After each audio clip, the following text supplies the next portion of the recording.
Ya, balik lagi di menjelang tidur. Dan kenapa kok pakai baju ini? Karena kita mau bahas soal kemiskinan.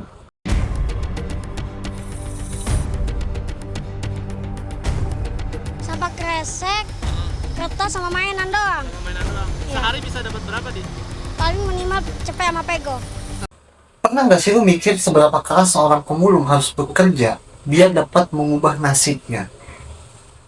Gue pernah mikir begitu, dan dalam pikiran gue waktu itu satu-satunya cara biar dia bisa mengubah hidupnya ya cuma kalau ketemu di jalan aja. Sorry, bukan mendiskreditkan atau merendahkan profesi tertentu. Tapi jadi orang miskin, ternyata kerja keras saja gak cukup buat ngubah nasib.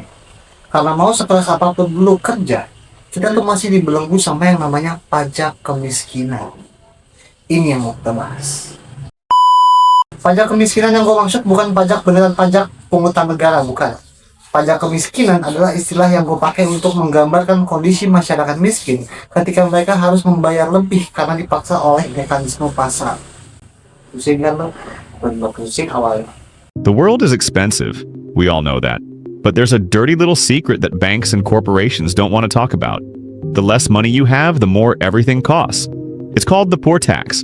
Tapi istilah asli dari pajak kemiskinan ini sebenarnya adalah sebuah hasil riset dari David Kaplowitz tahun 1963 yang berjudul The Poor Pay More, Consumer Practice of Low Income Families.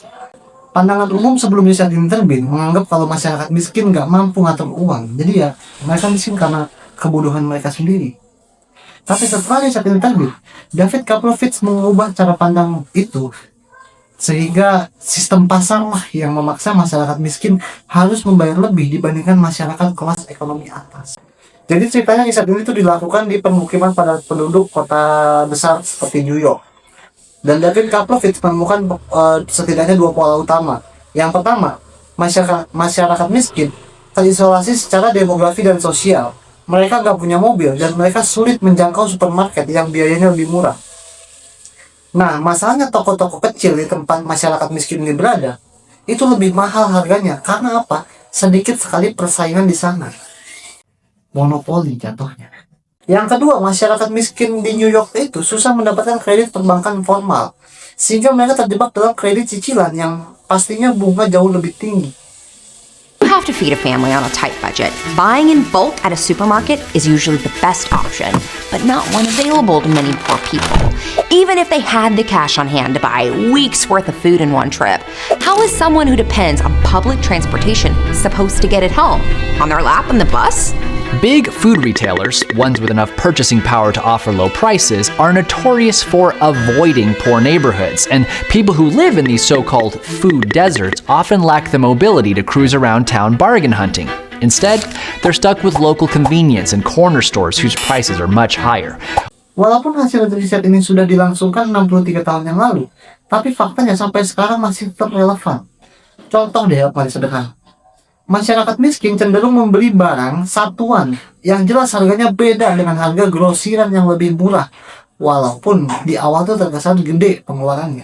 Selain itu, ketika membeli satu benda, masyarakat miskin juga mengedepankan pembelian barang murah, tapi kualitasnya rendah. Gak apa-apa murah, yang penting rendah. Nah, otomatis biaya perawatannya ini juga terbilang lebih tinggi kalau dibandingkan sama barang-barang kualitas premium, walaupun harganya lebih tinggi saat beli pertama kali.